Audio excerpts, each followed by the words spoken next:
ಎಲ್ಲರಿಗೂ ನಮಸ್ಕಾರ. Welcome to my YouTube channel. ಈ ವಿಡಿಯೋದಲ್ಲಿ ನಾನು ನಿಮಗೆ KE ಅವರ ಪೊಲೀಸ್ ಸಿವಿಲ್ ಕಾನ್ಸ್ಟೇಬಲ್ ಎಕ್ಸಾಮ್ನ ಕೀ ಆನ್ಸರ್ನ ನೀಡ್ತೇನೆ. ಬನ್ನಿ ಒಂದೊಂದಾಗಿ ನೋಡೋದಾದರೆ, ಇದು ಬಂದ್ಬಿಟ್ಟು A1 ವರ್ಷನ್ ಕೋಡ್ ಆಗಿರ್ತದೆ. ನೋಡಿ ಇಲ್ಲಿದೆ. ನಂತರ ಬನ್ನಿ ಫುಲ್ ಒಂದನೇ ಕ್ವಶನ್ಗೆ ಹೋಗೋಣ. ನೋಡಿ ಫಸ್ಟ್ನೇ ಕ್ವಶನ್ನು, ಟರ್ನರ್ ಸಿಂಡ್ರೋಮ್ ಕಾಯಿಲೆ ಈ ಕೆಳಗಿನ ಕಾರಣದಿಂದ ಬರುತ್ತದೆ ಅಂತ ಕೇಳಿದ್ದಾರೆ. ಸರಿಯಾದ ಉತ್ತರ ಆಪ್ಷನ್ 3, ಕ್ರೋಮೋಸಸ್ 47 ಸಂಖ್ಯೆ ಆಗಿರ್ತದೆ. ನೋಡಿ ಈ ವಿಡಿಯೋದಲ್ಲಿ ನಾನು ಯಾವುದೇ ರೀತಿ ಎಕ್ಸ್ಪ್ಲೇಷನ್ ಕೊಡಲ್ಲ, ಬಟ್ ಸರಿಯಾದ ಆನ್ಸರ್ ಮಾತ್ರ ಟಿಕ್ ಮಾಡ್ಕೊಂಡು ಹೋಗ್ತೇನೆ. ಎರಡನೇ ಕ್ವಶನ್, ಈ ಕೆಳಗಿನ ಯಾವ ಮೈಕ್ರೋಬ್ ಅಥವಾ ಪಾಚಿಯನ್ನು ಗಗನಯಾತ್ರಿಗಳು ಆಹಾರವಾಗಿ ಬಳಸ್ತಾರೆ ಅಂದರೆ ಸೆಲ್ಫೋರಿಲಿನ. ಇದು ಸರಿಯಾದ ಉತ್ತರ ಆಪ್ಷನ್ 2 ನೋಡ್ಕೊಳ್ಳಿ. ನಂತರ ಮೀನಾಮಾಟ ಒಪ್ಪಂದವು 2013ರಲ್ಲಿ ವಿಶ್ವಸಂಸ್ಥೆಯ ಅಂಗೀಕರಿಸಿದ ಜಾಗತಿಕ ಒಪ್ಪಂದವಾಗಿದ್ದು, ಇದು ಮಾನವ ಚಟುವಟಿಕೆಗಳಿಂದ ಮಾಲಿನ್ಯದಿಂದ ಮಾನವ ಆರೋಗ್ಯ ಮತ್ತು ಪರಿಸರವನ್ನು ರಕ್ಷಿಸುತ್ತದೆ ಅಂತ ಬಂದರೆ ನೈಟ್ರೋಜನ್ ಆಕ್ಸೈಡ್ ಸರಿಯಾದ ಉತ್ತರವಾಗ್ತದೆ. ಮುಂದಿನ ಕ್ವಶನ್ ನೋಡಿ ಇಲ್ಲಿ, ಕಂಪ್ರೆಸ್ಡ್ ನ್ಯಾಚುರಲ್ ಗ್ಯಾಸ್ ಅಂದರೆ CNG ಅನ್ನು ಡೀಸೆಲ್ ಅಥವಾ ಪೆಟ್ರೋಲ್ ಬದಲಾಗಿ ಉಪಯೋಗಿಸಲು ಇರುವ ಮುಖ್ಯ ಕಾರಣ ಏನು ಅಂತ ಗುರುತಿಸಿ ಅಂತ ಹೇಳಿದ್ದಾರೆ. ಇಲ್ಲಿ ನೋಡಿ ಆಪ್ಷನ್ 1 ACD ಸರಿಯಾದ ಉತ್ತರ ಆಗಿರ್ತದೆ. ACD ಸರಿಯಾದ ಉತ್ತರವಾಗಿರ್ತದೆ. ಇಲ್ಲಿ ನೋಡಿ, ಮೀನಿನ ಎಣ್ಣೆಯಲ್ಲಿ ಸಮೃದ್ಧವಾಗಿರುವುದು ಯಾವುದು ಅಂತ ಕೇಳಿದ್ದಾರೆ. ಮೂರನೇ ಆಪ್ಷನ್ನು ಒಮೆಗಾ 3 ಫ್ಯಾಟಿ ಆಸಿಡ್, ಇದು ಸರಿಯಾದ ಉತ್ತರವಾಗ್ತದೆ. ನಂತರ ಆರನೇ ಕ್ವಶನ್ ನೋಡಿ, ಈ ಕೆಳಗಿನ ಗುಂಪಿನಲ್ಲಿ ಯಾವುದು ಮಾರ್ಪಾಡದ ಎಲೆಗೆ ಸುಧಾರಣೆಯಾಗಿದೆ ಅಂತ ಕೊಟ್ಟಿದ್ದಾರೆ. ಬಟಾಣಿ ಮತ್ತು ಶುಂಠಿ ಎಲೆ ಆಗಿರುತ್ತದೆ. ಏಳನೇ ಕ್ವಶನ್ ನೋಡೋದಾದರೆ, ಮೂತ್ರಪಿಂಡಗಳ ಅಸಮರ್ಪಕ ಕಾರ್ಯನಿರ್ವಹಣೆಯಲ್ಲಿ ರಕ್ತದ ಯೂರಿಯಾದ ಪ್ರಮಾಣವನ್ನು ಹೆಚ್ಚಿಸಲು ಕಾಣಬಹುದಾದ ಈ ಸ್ಥಿತಿ ಹೆಸರು ಅಂತ ಕೇಳಿದ್ದಾರೆ. ಯುರೇಮಿಯಾ ಸರಿಯಾದ ಉತ್ತರವಾಗ್ತದೆ. ನಂತರ ಇಲ್ಲಿ ನೋಡಿ, ಜೇಲ್ ವಿದ್ಯುತ್ಕರಣದಲ್ಲಿ DNA ಯಾವ ಕಡೆಗೆ ಚಲಿಸುತ್ತದೆ ಅಂತ ಇದೆ. ಆಪ್ಷನ್ 2 ಧನಾತ್ಮಕ ಎಲೆಕ್ಟ್ರೋಡ್, ಇದು ಸರಿಯಾದ ಉತ್ತರವಾಗ್ತದೆ. 9ನೇ ಕ್ವಶನು, ಹೊಂದಿಸಿ ಬರೆಯಿರಿ. ಗುರು, ಶನಿ, ಸೂರ್ಯ ಇದೆಲ್ಲ ಕೊಟ್ಟಿದ್ದಾರೆ. ಎಷ್ಟು ವರ್ಷದ ಪರಿಭ್ರಮಣೆ ಬಗ್ಗೆ ಕೇಳಿದ್ದಾರೆ. ಸರಿಯಾದ ಉತ್ತರ ಬಂದ್ಬಿಟ್ಟು ಆಪ್ಷನ್ 4 ಸರಿಯಾಗ್ತದೆ. ನೋಡಿ, ಗುರುಗ್ರಹ 12 ವರ್ಷ, ಗುರುಗ್ರಹ 12 ವರ್ಷ, ಶನಿಗ್ರಹ 29 ವರ್ಷ, ಒಂದನೇದು 84 ವರ್ಷ, ಯುರೇನಿಯಸ್ ನೆಪ್ಚೂನು 165 ವರ್ಷ, ಇದು ಸರಿಯಾದ ಉತ್ತರವಾಗ್ತದೆ. 10ನೇ ಕ್ವಶನ್ ನೋಡೋದಾದರೆ ಇಲ್ಲಿ, ಫ್ಯೂಸ್ ಇದೊಂದು ಹೇಳಿಕೆ ಪ್ರಶ್ನೆ ಆಗಿರುತ್ತದೆ. ಫ್ಯೂಸ್ ಇದು ಅತಿಯಾದ ವಿದ್ಯುತ್ ಪ್ರವಾಹವನ್ನು ತಡೆಯಲು ಮೂಲಕ ವಿದ್ಯುತ್ ಮಂಡಲ ಮತ್ತು ಉಪಕರಣಗಳನ್ನು ರಕ್ಷಿಸುವ ಸಾಧನವಾಗಿದೆ ಅಂತ ಕೇಳಿದ್ದಾರೆ. ಮತ್ತು ಹೇಳಿಕೆ 2, ಫ್ಯೂಸ್ ವಿದ್ಯುತ್ ಸಾಧನದೊಂದಿಗೆ ಸಮಾಂತರವಾಗಿ ಕ್ರಮದಲ್ಲಿ ಜೋಡಿಸಿರುತ್ತಾರೆ. ಸರಿಯಾದ ಉತ್ತರ 2 ಸರಿವೆ, ಇದು ಸರಿಯಾಗಿದೆ.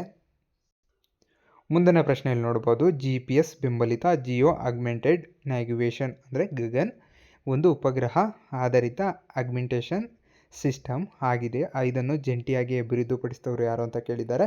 ಇಸ್ರೋ, AAL, ಇದು ಸರಿಯಾದ ಉತ್ತರವಾಗ್ತದೆ. ನೋಡಿ ಇಲ್ಲಿ, ನೆಕ್ಸ್ಟ್ ಕ್ವಶನ್, ವಿದ್ಯುತ್ ಇಸ್ತ್ರಿ ಪೆಟ್ಟಿಗೆಯ ಸುರುಳಿಗಳಲ್ಲಿ ಮಿಶ್ರ ಲೋಹಗಳನ್ನು ಬಳಸುತ್ತಾರೆ ಏಕೆಂದರೆ ಅಂತ ಕೇಳಿದ್ದಾರೆ. ಸರಿಯಾದ ಉತ್ತರ ಬಂದ್ಬಿಟ್ಟು ಆಪ್ಷನ್ 1 ಮಿಶ್ರಲೋಹದ ರೋಧಶೀಲತೆಯು ಅದರ ಘಟಕ ಲೋಹಗಳಿಗಿಂತ ಹೆಚ್ಚಿನದಾಗಿರ್ತದೆ, ಅದಕ್ಕೋಸ್ಕರ ಆಪ್ಷನ್ A1 ಸರಿಯಾಗಿರ್ತದೆ. ಮುಂದಿನ ಪ್ರಶ್ನೆ 13ನೇ ನೋಡೋದಾದರೆ, ಸುರೇಶನು ಕಳೆದ 3 ತಿಂಗಳಿನಿಂದ ತಾಮ್ರದ ಪಾತ್ರೆಯಲ್ಲಿ ಇಟ್ಟಿರುವ 3 ದಿನಗಳಿಂದ ತಾಮ್ರದ ಪಾತ್ರೆಯಲ್ಲಿ ಇಟ್ಟಿರುವ ಮೊಸರನ್ನು ರಾತ್ರಿ ಊಟದಲ್ಲಿ ಬಳಸುತ್ತಾನೆ. ತಡರಾತ್ರಿ ಅವನಿಗೆ ಹೊಟ್ಟೆ ನೋವಿನ ಅನುಭವ ಆಗುತ್ತದೆ. ಕಾರಣ ಕೇಳಿದರೆ. ಆಪ್ಷನ್ 4 ಸರಿಯಾದ ಉತ್ತರ, ಮೊಸರು ತಾಮ್ರದೊಂದಿಗೆ ವರ್ತಿಸುವುದು ಸರಿಯಾದ ಉತ್ತರವಾಗ್ತದೆ. ನಂತರ ಇಲ್ಲಿ ನೋಡಿ, ಈ ಕೆಳಗಿನ ಹೇಳಿಕೆಗಳನ್ನು ಪರಿಗಣಿಸಿ ಅಂತ ಹೇಳಿದ್ದಾರೆ. ಆಮ್ಲ ರುಚಿ ಕಹಿಯಾಗಿದೆ, ಪ್ರತ್ಯಾಮ್ಲಗಳ ರುಚಿ ಹುಳಿಯಾಗಿದೆ ಅಂತ ಕೊಟ್ಟಿದ್ದಾರೆ. ಬಟ್ ಇದು ಉಲ್ಟಾ ಆಗ್ತದೆ. ಆಮ್ಲಗಳ ರುಚಿ ಹುಳಿ, ಪ್ರತ್ಯಾಮ್ಲಗಳ ರುಚಿ ಕಹಿ ಆಗಿರ್ತದೆ. ಆದ್ದರಿಂದ ಎರಡೂ ಸರಿ ಇಲ್ಲ, ಸರಿಯಾದ ಉತ್ತರವಾಗ್ತದೆ. ನಂತರ 15ನೇ ಕ್ವಶನ್ಗೆ ಬಂದರೆ ಇಲ್ಲಿ ನೋಡ್ಬೋದು, ಹೊಂದಿಸಿ ಬರೆಯಿರಿ ಅಂತ ಇದೆ. ನೋಡಿ, CUZN ಯಾವುದಕ್ಕೆ ಅಂತ ಕೇಳಿದ್ದಾರೆ. ಇದಕ್ಕೆ ಸರಿಯಾದ ಉತ್ತರ ನೋಡ್ಬಿಡೋಣ ಡೈರೆಕ್ಟಾಗಿ. ಆಪ್ಷನ್ 1 ಸರಿಯಾದ ಉತ್ತರ ಆಗ್ತದೆ. ಏನು ಅಂದರೆ ಫಸ್ಟ್ನೇದಕ್ಕೆ 2ನೇದಾಗ್ತದೆ, ಆಮೇಕಿಂದ 3ನೇದಕ್ಕೆ ಇದು Cಗೆ 1ನೇದಾಗ್ತದೆ, ಮತ್ತು ಇದಕ್ಕೆ ಇದು ಹಲ್ಗಮ್. ಮತ್ತು ನೆಕ್ಸ್ಟ್ ಕ್ವಶನ್ ನೋಡೋದಾದರೆ 16ನೇದು, ದೂರದರ್ಶನದ ನಳಿಕೆಗಳು ಮತ್ತು ದೀಪಸ್ತಂಭಗಳ ಅಂದರೆ ಲೈಟ್ ಹೌಸ್ಗಳಲ್ಲಿ ಉಪಯೋಗಿಸುವ ಅನಿಲ ಅಂತ ಕೇಳಿದ್ದಾರೆ. ಇದಕ್ಕೆ ಸರಿಯಾದ ಉತ್ತರ ಕ್ರಿಪ್ಟನ್ ಮತ್ತು ಕೆನಾನ್ಸ್. ಇದು ಸರಿಯಾದ ಉತ್ತರವಾಗ್ತದೆ, ಗ್ಯಾಪ್ನ ಇಟ್ಕೊಳ್ಳಿ. ನೆಕ್ಸ್ಟ್ ಕ್ವಶನು 17ಕ್ಕೆ ಬನ್ನಿ. ಅಪಾಯ ಸಂಕೇತ ದೀಪಗಳು ಕೆಂಪು ಬಣ್ಣದಲ್ಲಿರುತ್ತವೆ, ಅಂದರೆ ಅಪಾಯದ ಡೇಂಜರ್. ಏಕೆಂದರೆ ಕೆಂಪು ಬಣ್ಣವು ಮಂಜು ಅಥವಾ ಹೊಗೆಯಿಂದ ಡ್ಯಾಶ್ ಅಂತ ಕೇಳಿದರೆ ಕನಿಷ್ಠ ಚದುರುವಿಕೆ ಸರಿಯಾದ ಉತ್ತರವಾಗ್ತದೆ. ಮುಂದೆ ನೋಡಿ 18ನೇ ಕ್ವಶನ್. ಸಾವಯವ ಅವಶೇಷದಿಂದ ಮಲಿನಗೊಂಡ ಬಾವಿಗಳು ಮತ್ತು ಕೆರೆಗಳನ್ನು ಶುದ್ಧೀಕರಿಸಲು ಯಾವುದು ಬಳಸ್ತಾರೆ ಅಂತ ಕೇಳಿದ್ದಾರೆ. Potassium permanganate. ಇದು ಸರಿಯಾದ ಉತ್ತರವಾಗ್ತದೆ. ಇಲ್ಲಿ ನೋಡಿ 2 ಪಟ್ಟಿಗಳನ್ನ ಕೊಟ್ಟಿದ್ದಾರೆ. ಸರಿಯಾದ ಉತ್ತರ ಕೇಳಿದ್ದಾರೆ. ನೋಡಿ, ಫಸ್ಟ್ನೇದಕ್ಕೆ ಪ್ಯಾನಿಮೀಟರ್ ಅಂದರೆ ಕ್ಷೇತ್ರವನ್ನು ಅಳೆಯಲು ಬಳಸ್ತಾರೆ, ಮತ್ತು ಪ್ಯಾಥೋಗ್ರಾಫ್ ಅಂದರೆ ನಕ್ಷೆಯ ನಕಲು ಮಾಡಲು ಬಳಸ್ತಾರೆ ಅಥವಾ ದೊಡ್ಡದು ಚಿಕ್ಕದು ಮಾಡಲು ಬಳಸ್ತಾರೆ. ಬ್ಯಾರೋಮೀಟರ್ ಅಂದರೆ ವಾಯುಮಂಡಲದ ಒತ್ತಡ ಅಳೆಯಲು, ಮತ್ತು ಥರ್ಮೋಮೀಟರ್ ಅಂದರೆ ಉಷ್ಣ. ಇದು ಸರಿಯಾದ ಉತ್ತರ, ಒಂದು ಸರಿಯಾದ ಉತ್ತರವಾಗ್ತದೆ. ಮುಂದಿನ ಪ್ರಶ್ನೆಗೆ ಹೋಗೋದಾದರೆ, ಮುಂದಿನ 20ನೇ ಪ್ರಶ್ನೆಗೆ ಬಂದದಾದರೆ, ಕರ್ನಾಟಕದಲ್ಲಿ ಕೆಲವು ಪ್ರಮುಖ ಶಿಖರಗಳು ಅವುಗಳ ಎತ್ತರ ಕರೆಕ್ಟಾಗಿ ಅನುಗುಣವಾಗಿ ಇಳಿಕೆ ಕ್ರಮದಲ್ಲಿ ಬರೆಯಲಿ ಅಂತ ಕೇಳಿದರೆ. ಇಳಿಕೆ ಕ್ರಮ ಅಂತ ಬಂದರೆ ಫಸ್ಟಿಗೆ ಇಲ್ಲಿ ಬಿಳಿಗಿರಿ ರಂಗನಾಥ ಬೆಟ್ಟ ದೊಡ್ಡದಾಗ್ತದೆ, ಅದಕ್ಕೋಸ್ಕರ ಆಪ್ಷನ್ 2 ಸರಿಯಾದ ಉತ್ತರ 20ನೇದಕ್ಕೆ. 21ನೇದಕ್ಕೆ ಬಂದುಬಿಟ್ರೆ, ಈ ಕೆಳಗಿನ ಸರಿಯಾದ ಜೋಡಣೆಯನ್ನು ಗುರುತಿಸಿ ಅಂತ ಮತ್ತೆ ಕೇಳಿದ್ದಾರೆ. ಇಲ್ಲಿ ಸರಿಯಾದ ಉತ್ತರ ಬಂದ್ಬಿಟ್ಟು 4ನೇದು ಸರಿಯಾದ ಉತ್ತರವಾಗ್ತದೆ. ನೋಡ್ಬೋದು ಇಲ್ಲಿ ಏನು ಆನ್ಸರ್ಸ್ 4ನೇದಕ್ಕೆ ಅಂದರೆ ಎ, ಬಿ ಮತ್ತು ಡಿ ಸರಿಯಾಗಿದೆ. ಎ, ಬಿ ಮತ್ತು ಡಿ ಸರಿಯಾದ ಉತ್ತರವಾಗ್ತದೆ. ಇಲ್ಲಿ ನೋಡ್ಬೋದು 22ನೇ ಕ್ವಶನು. ಈ ಕೆಳಗೆ ಕೊಟ್ಟಿರುವ ನಕ್ಷೆಗಳನ್ನು, ಈ ಕೊಟ್ಟಿರುವ ನಕ್ಷೆ ಇದೆಯಲ್ಲ, ಇಲ್ಲಿ ಹಂಚಿಕೆಯಾಗಿರುವ ಮಣ್ಣಿನ ವಿಧ ಕೇಳಿದ್ದಾರೆ. ಇಲ್ಲಿ ಮೆಕ್ಕಲು ಮಣ್ಣು, ಕಪ್ಪು ಮಣ್ಣು ಮತ್ತು ಜಂಬಿಟ್ಟಿಗೆ ಮಣ್ಣು ಕೇಳಿದ್ದಾರೆ. ಸರಿಯಾದ ಉತ್ತರ ಜಂಬಿಟ್ಟಿಗೆ ಮಣ್ಣು ಸರಿಯಾದ ಉತ್ತರವಾಗ್ತದೆ. ಮುಂದಿನ ಪ್ರಶ್ನೆ 23ನೇದು. ಕೆಳಕಂಡ ನಗರಗಳ ವರ್ಗೀಕರಣವನ್ನು ಪರಿಗಣಿಸಿ ಅಂತ ಕೇಳಿದ್ದಾರೆ. ಸರಿಯಾದ ಉತ್ತರ 4. ಎ ಫಸ್ಟ್ ಬರುತ್ತೆ, ನಂತರ ಡಿ ಬರುತ್ತೆ, ಆಮೇಕಿಂದ ಸಿ ಬರುತ್ತೆ, ನಂತರ ಬಿ ಬರುತ್ತೆ. ಇದು ಸರಿಯಾದ ಉತ್ತರ ಯಾವುದು ಅಂದರೆ 4ನೇದು ಡಿ ಸರಿಯಾದ ಉತ್ತರವಾಗ್ತದೆ. ಮುಂದಿನ ಪ್ರಶ್ನೆಗೆ ಹೋಗೋದಾದರೆ 24ನೇ ಪ್ರಶ್ನೆ ನೋಡೋದಾದರೆ, ಭಾರತದ ಬಂದರುಗಳಿಗೆ ಸಂಬಂಧಿಸಿದಂತೆ ಈ ಕೆಳಗಿನ ಯಾವ ಜೋಡಿಗಳು ಸರಿಯಾಗಿವೆ ಅಂತ ಕೇಳಿದ್ದಾರೆ. ಆಪ್ಷನ್ 3ನೇದು ಸರಿಯಾದ ಉತ್ತರ ಏನು ಅಂದರೆ A B D. A B D ಸರಿಯಾದ ಉತ್ತರವಾಗ್ತದೆ. ಎ ಬಿ ಡಿ ಸರಿಯಾದ ಉತ್ತರವಾಗ್ತದೆ. ಮುಂದಿನ ಪ್ರಶ್ನೆಗೆ ಹೋಗೋದಾದರೆ 25ನೇ ಕ್ವಶನ್ನು. ಈ ಕೆಳಗಿನ ಯಾವ ರಾಜ್ಯದ ಮೂಲಕ ಕರ್ನಾಟಕ ಸಂಕ್ರಾಂತಿ ವೃತ್ತ ಹಾದು ಹೋಗುವುದಿಲ್ಲ ಅಂತ ಕೇಳಿದ್ದಾರೆ. ಇದು ಇಂಪಾರ್ಟೆಂಟ್. ಯಾವುದು ಹೋಗುವುದಿಲ್ಲ ಅಂತ ಕೇಳಿರೋದ್ರಿಂದ ಬಿಹಾರ ಸರಿಯಾದ ಉತ್ತರವಾಗ್ತದೆ. ನಂತರ 26ನೇ ಪ್ರಶ್ನೆ. ಹೊಂದಿಸಿ ಬರೆಯಿರಿ ಅಂತ ಕೇಳಿದ್ದಾರೆ. ಇದರಲ್ಲಿ ಆಪ್ಷನ್ 3ನೇದು ಸರಿಯಾದ ಉತ್ತರ. 1ನೇದಕ್ಕೆ ರಾಜಸ್ಥಾನ್ ಲಾಕೇರಿಗೆ, ವಿಜಯವಾಡಗೆ ಆಂಧ್ರ ಪ್ರದೇಶ್, ಮತ್ತು ಇದಕ್ಕೆ ತೆಲಂಗಾಣ, ಮತ್ತು ದುರ್ಗಾಪುರಕ್ಕೆ ಪಶ್ಚಿಮ ಬಂಗಾಳ ಸರಿಯಾದ ಉತ್ತರ. ಆಪ್ಷನ್ 26ನೇದಕ್ಕೆ 3ನೇದಾಗ್ತದೆ. ಮುಂದಿನ ಪ್ರಶ್ನೆ 27ನೇದು. ವಿಶ್ವದಲ್ಲಿ ಅಧಿಕ ಸಂಚಾರ ದಟ್ಟಣೆಯನ್ನು ಹೊಂದಿರುವ ಒಳನಾಡಿನ ಜಲಮಾರ್ಗ ಅಂತ ಕೇಳಿರೋದ್ರಿಂದ ಇದು ಸರಿಯಾದ ಉತ್ತರ ಬಂದ್ಬಿಟ್ಟು ರಹೇನ್ಲೆ ಒಳನಾಡಿನ ಜಲಮಾರ್ಗ ಅಂತ ಕೇಳಿದರೆ 27ನೇದಕ್ಕೆ 3ನೇದು ಸರಿಯಾದ ಉತ್ತರವಾಗ್ತದೆ. 28ನೇದಕ್ಕೆ ನೋಡೋದಾದರೆ, the southern transcontinental railway ಮಾರ್ಗ ಈ 2 ನಗರಗಳ ಮೂಲಕ ಸಂಪರ್ಕಿಸ್ತಿದೆ ಅಂತ ಕೇಳಿದ್ದಾರೆ. ಆನ್ಸರ್ ಲಾಸ್ ಏಂಜಲೀಸ್ ಮತ್ತು ನ್ಯೂಯಾರ್ಕ್. ಇದು ಸರಿಯಾದ ಉತ್ತರವಾಗ್ತದೆ. ನೋಡಿ, ಇದು ನಾವು ಅಂದಾಜು ಮೇಲೆ ಸರಿಯಾದ ಉತ್ತರವನ್ನು ಹೇಳ್ತಾ ಇದ್ದೀವಿ. ಅಂತಿಮವಾಗಿ KE ಅವರು ಹೊರಡಿಸುವ ಅದರ ಮೇಲೆ ನೀವು ಕ್ಯಾಲ್ಕುಲೇಷನ್ನು ಇದೇನಿದ್ರು ಅಂದಾಜು ಆದಷ್ಟು 99% ಇದು ಸರಿಯಾದ ಉತ್ತರವಾಗಿರುತ್ತದೆ. ನೋಡಿದ್ರೆ ಇಲ್ಲಿ 29ನೇ ನೋಡಿ. ಈ ಕೆಳಗಿನವುಗಳಲ್ಲಿ ಹವಾಮಾನದ ಮೇಲೆ ಪ್ರಭಾವ ಬೀರಿದ ಅಂಶ ಗುರುತಿಸಿ ಅಂತ ಕೇಳಿದ್ದಾರೆ. ಇಲ್ಲಿ ನೋಡಿ ಆಪ್ಷನ್ ಬಿ ಮಾತ್ರ ಅಂತ ಕೊಟ್ಟಿದ್ದಾರೆ. ಇದು ರೇಖಾಂಶ ಸರಿಯಾದ ಉತ್ತರವಾಗ್ತದೆ. 30ನೇ ಪ್ರಶ್ನೆ ನೋಡಿ. ಬೆಂಗಳೂರು ಮತ್ತು ಹೈದರಾಬಾದ್ ಅಂತಾರಾಷ್ಟ್ರೀಯ ವಿಮಾನ ನಿಲ್ದಾಣದ ನಗರಗಳಿಂದ ದೂರ ಇವೆ, ಆದ್ದರಿಂದ ಇವುಗಳನ್ನು ಏನೆಂದು ಕರೆಯುತ್ತಾರೆ ಅಂದರೆ ಗ್ರೀನ್ ಫೀಲ್ಡ್ ಅಂತ ಸರಿಯಾದ ಉತ್ತರ ಗ್ರೀನ್ ಫೀಲ್ಡ್ ಆಗಿರ್ತದೆ. ಮುಂದಿನ ಪ್ರಶ್ನೆಗೆ ಬಂದರೆ 31ನೇದು. ಭಾರತದ ರಾಜ್ಯದಲ್ಲಿ ಬೋಡೋ ಅಥವಾ ಬೋರೋ ಭಾಷೆಗಳನ್ನು ಮುಖ್ಯವಾಗಿ ಮಾತನಾಡುತ್ತಾರೆ ಎಲ್ಲಿ ಅಂತ ಕೇಳಿದ್ದಾರೆ. ಯಾವ ರಾಜ್ಯ ಅಂದರೆ ಅಸ್ಸಾಂ ಸರಿಯಾದ ಉತ್ತರವಾಗ್ತದೆ. ಯಾವುದು ಬೋಡೋ ಅಥವಾ ಬೋರೋ ಭಾಷೆಯನ್ನು ಅಸ್ಸಾಂನಲ್ಲಿ ಮಾತಾಡ್ತಾರೆ. ನಂತರ ಡೆಕ್ಕನ್ ಎಜುಕೇಷನ್ ಸೊಸೈಟಿ ಸಂಬಂಧಪಟ್ಟ ವ್ಯಕ್ತಿಗಳನ್ನು ಕೇಳಿದ್ದಾರೆ. ಆಪ್ಷನ್ನ 3 ಸರಿಯಾದ ಉತ್ತರ. ಯಾರ್ಯಾರು ಸಂಬಂಧಿಸಿದ್ದಾರೆ ಅಂದರೆ Balagangadhar Tilak, B V K Chiplunkar ಮತ್ತು ಡಿ ಗೋಪಾಲಕೃಷ್ಣ ಗಣೇಶ್ ಅಗರ್ಕರ್. ಇದು ಸರಿಯಾದ ಉತ್ತರವಾಗ್ತದೆ. ಮುಂದಿನ ಪ್ರಶ್ನೆ ನೋಡೋದಾದರೆ ಹೊಂದಿಸಿ ಬರೆಯಿರಿ ಅಂತ ಕೇಳಿದ್ದಾರೆ. ಇದಕ್ಕೆ ಸರಿಯಾದ ಉತ್ತರ ಆಪ್ಷನ್ 2. ಏನು ಇಲ್ಲಿ ಮೊಹಮ್ಮದ್ ಇಕ್ಬಾಲ್ ಅಂತ ಕೊಟ್ಟಿದ್ದಾರೆ, ಅದಕ್ಕೆ 3ನೇದಾಗ್ತದೆ. ಲಾಲಾ ರಾಜಪಥ್ ಅನ್ಹ್ಯಾಪಿ ಇನ್ ಇಂಡಿಯಾ, ಇದು ಇವರ ಸರಿಯಾದ ಉತ್ತರ. ದೀನಾ ಮಿತ್ರ ಇವ್ರದ್ದು ಬಂದ್ಬಿಟ್ಟು ನೀಲ್ ದರ್ಪಣ್ ಮತ್ತು ಬಂದಿ ಜೀವನ್ ಅಂತ ಯಾವುದು ಸಚಿಂದ್ರನಾಥ್ ಅವ್ರದ್ದಾಗ್ತದೆ. ಮುಂದಿನ ಪ್ರಶ್ನೆ ನೋಡೋದಾದರೆ ನೋಡಿ 34ನೇ ಪ್ರಶ್ನೆ. ಈ ಕೆಳಗಿನ ಘಟನೆಗಳನ್ನು ಸರಿಯಾದ ಕಾಲಾನುಕ್ರಮದಲ್ಲಿ ಗುರುತಿಸಿ ಅಂತ ಕೇಳಿದ್ದಾರೆ. ಇದಕ್ಕೆ ಆಪ್ಷನ್ 3 ಸರಿಯಾದ ಉತ್ತರ ಆಗ್ತಾಯಿದೆ. ಫಸ್ಟ್ನೇದು ಯಾವುದಪ್ಪ ಅಂದರೆ ಸಿ ಬಂಗಾಳದ ವಿಭಜನೆ ಫಸ್ಟ್ನೇದಾಗ್ತದೆ. ನಂತರ ಸೂರತ್ ವಿಭಜನೆ 2ನೇದಾಗ್ತದೆ. ಇದು 3ನೇದು ಜಿಲಿಯನ್ ವಾಲಾಬಾಗ್ ಮತ್ತು ಕ್ವಿಟ್ ಇಂಡಿಯಾ 4ನೇದು ಆಗ್ತದೆ. ಸರಿಯಾದ ಉತ್ತರ ಬಂದ್ಬಿಟ್ಟು ಆಪ್ಷನ್ 3 ಸರಿಯಾದ ಉತ್ತರವಾಗ್ತದೆ. 35ನೇ ನೋಡೋದಾದರೆ ಲೋಕವಾದಿ ಎಂದು ಯಾರು ಜನಪ್ರಿಯರಾಗಿದ್ದಾರೆ ಅಂದರೆ ಗೋಪಾಲ ಹರಿ ದೇಶ್ಮುಖ್ ಸರಿಯಾದ ಉತ್ತರವಾಗ್ತದೆ. ಮತ್ತು 37ನೇ ನೋಡಿ, ಈ ಕೆಳಗಿನ ಭಾರತದ ಯಾವ ಸ್ಥಳದಲ್ಲಿ ರೋಮನ್ನರ ಆಗಸ್ಟಸ್ ದೇವಾಲಯ ನಿರ್ಮಿಸಿದ್ದಾರೆ ಅಂತ ಕೇಳಿದ್ದಾರೆ. ಇಲ್ಲಿ ಮುಜಿರಿಸ್ ಸರಿಯಾದ ಉತ್ತರವಾಗ್ತದೆ. ಮುಜಿರಿಸ್ ಸರಿಯಾದ ಉತ್ತರ. ಮುಂದಿನ ಪ್ರಶ್ನೆ ನೋಡಿ, ಹೊಂದಿಸಿ ಬರೆಯಿರಿ ಅಂತ ಕೇಳಿದ್ದಾರೆ. ಇಲ್ಲಿ ಆಪ್ಷನ್ 4 ಸರಿಯಾದ ಉತ್ತರ. ಏನು ಫಸ್ಟ್ನೇದಕ್ಕೆ ಸೆಂಟ್ರಲ್ ಕಾಲೇಜ್ಗೆ ಗೋತಿಕ್ ಶೈಲಿ, ಶೃಂಗೇರಿ ಶಾಲಾ ದ್ರಾವಿಡ ಶೈಲಿ ಮತ್ತು ವಾಣಿ ವಿಲಾಸ ಆಧುನಿಕ ಶೈಲಿ, ಇದು ಬಂದ್ಬಿಟ್ಟು ಶೈಲಿಯ ಆಗ್ತದೆ. ಮುಂದಿನ ಪ್ರಶ್ನೆಗೆ ಹೋಗೋದಾದರೆ ಮುಂದಿನ ಪ್ರಶ್ನೆ ನೋಡಿ 38ನೇದು. ಈ ಕೆಳಗಿನ ಹೇಳಿಕೆಗಳಲ್ಲಿ ಯಾವ ಹೇಳಿಕೆ ಹೊಯ್ಸಳ ರಾಜ ವಿಷ್ಣುವರ್ಧನ್ಗೆ ಸಂಬಂಧಿಸಿದೆ ಅಂತ ಕೇಳಿದ್ದಾರೆ. ಸರಿಯಾದ ಉತ್ತರ ಬಂದ್ಬಿಟ್ಟು 4ನೇದಾಗಿರ್ತದೆ. ನೋಡ್ಕೊಳ್ಳಿ ಮುಂದೆ ನೀವು. ನಂತರ ಇಲ್ಲಿ ನೋಡಿ, ಕೃಷ್ಣದೇವರಾಯನ ಆಸ್ಥಾನದ ಅಷ್ಟದಿಗ್ಗಜರಲ್ಲಿ ಈ ಕೆಳಗಿನ ಯಾರು ಸಂಗೀತ ಸಾಹಿತ್ಯದ ಸಮಾರಂಗಣ ಸಾರ್ವಭೌಮ ಎಂದು ಕೇಳಿದ್ದಾರೆ. ಸರಿಯಾದ ಉತ್ತರ ನಂದಿ ವರ್ಮ ಸರಿಯಾದ ಉತ್ತರವಾಗ್ತದೆ. ಕೇಳ್ತಾರೆ ನಂದಿ ತಿಮ್ಮಣ್ಣ ಸರಿಯಾದ ಉತ್ತರ. ಯಾವುದಕ್ಕೆ? 39ನೇದಕ್ಕೆ. ಮುಂದಿನ ಪ್ರಶ್ನೆಗೆ ಹೋಗೋದಾದರೆ ಮುಂದಿನ ಪ್ರಶ್ನೆ ನೋಡಿ, ಭಾರತದ ಮೇಲಿನ ಈ ಕೆಳಗಿನ ದಾಳಿಗಳನ್ನು ಕಾಲಾನುಕ್ರಮದಲ್ಲಿ ಹೊಂದಿಸಿ ಮತ್ತು ಕೆಳಗಿನ ಆಯ್ಕೆಗಳಿಂದ ಸರಿಯಾದ ಉತ್ತರ ಆರಿಸಿ ಅಂತ ಕೇಳಿದ್ದಾರೆ. ಆಪ್ಷನ್ 3 ಸರಿಯಾದ ಉತ್ತರ. ಏನು ಫಸ್ಟ್ನೇದು ಡಿ ಬರ್ತದೆ, ಆಮೇಕಿಂದ ಎ ಬರ್ತದೆ,